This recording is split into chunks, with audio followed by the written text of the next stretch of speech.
Imagine a town built from a dream, a place where Black Americans could live, work, and govern themselves, free from the oppression of the Jim Crow South. This wasn't a far-off fantasy. It was a real place, founded in 1908, right in the heart of California's Central Valley. This is the story of Allensworth, a Black utopia starved by a broken promise. The vision belonged to Colonel Allen Allensworth, a remarkable man born into slavery in Kentucky. He escaped, joined the Union Army, and rose to become the highest-ranking Black officer of his time. After retiring, he didn't rest. He dreamed of a town founded on the principles of self-reliance, education, and economic prosperity for African Americans. Partnering with other leaders, he purchased land and laid the foundation for a community that would become a beacon of hope. They called it Allensworth, and for a time, the dream flourished. Families flocked to this new frontier. They built homes, churches, a school, and a library. They elected their own officials, ran their own businesses, and farmed the fertile land. Allensworth was the only town in California to be founded, financed, and governed entirely by African Americans. It was a thriving, bustling community, a testament to what was possible when people were given a fair chance. They were building not just a town, but a legacy. The future seemed bright, powered by the promise of abundant water for their farms and homes.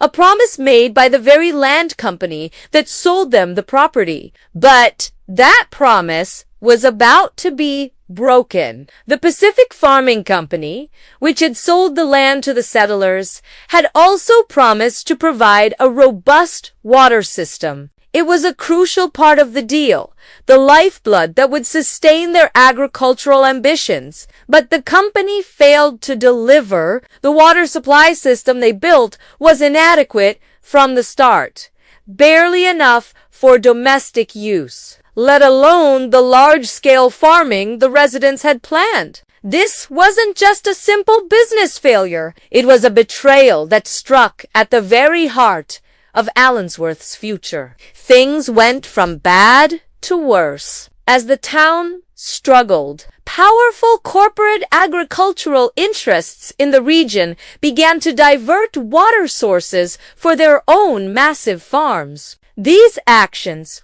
often backed by racially biased land use policies, systematically choked the water supply to smaller communities like Allensworth. Wells that once provided for the town began to run dry. It became clear that the forces arrayed against them were not just commercial, but deeply rooted in the systemic racism of the era. The dream of a self-sufficient agricultural paradise was drying up along with the land. The people of Allensworth did not give up.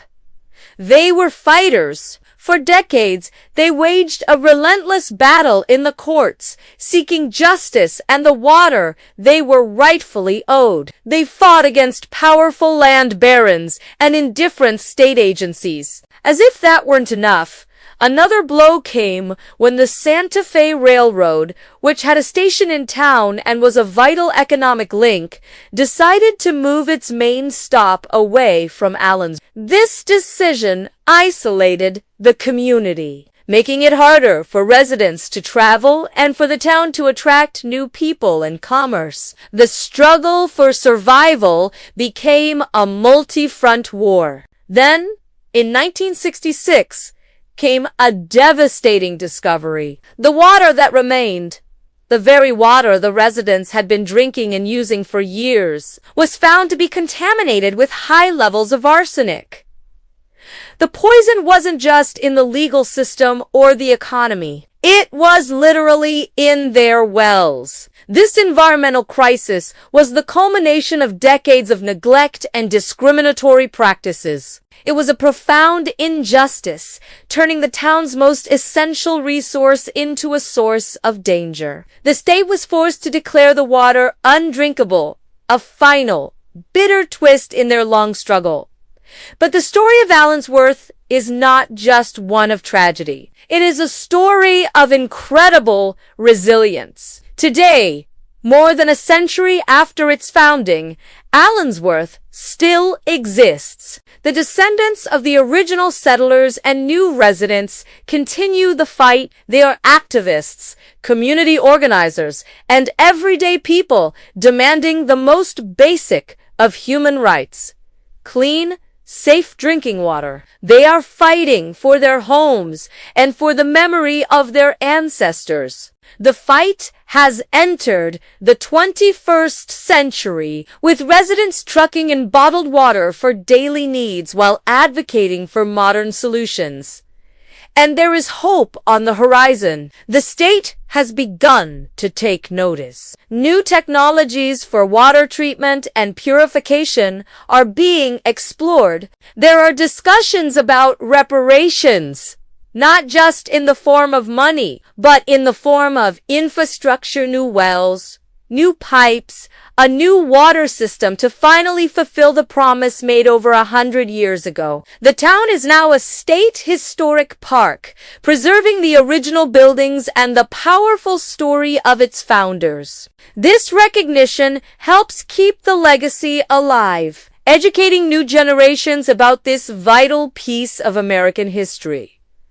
Allensworth stands today as a powerful symbol. It represents the beautiful, bold dream of Black self-determination and the harsh reality of environmental racism. It's a reminder that the fight for civil rights is inseparable from the fight for environmental justice. The story of Colonel Allensworth's town is a microcosm of the American experience, a story of dreams deferred, but never fully extinguished. The enduring spirit of its residents proves that even when faced with overwhelming odds, a community united can keep a dream alive, fighting not just for water, but for dignity, justice, and their rightful place in the American story. Thank you for watching. If this story moved you, please like this video, subscribe to our channel, and share it so that the legacy of Allensworth and its ongoing fight for justice can be heard far and wide.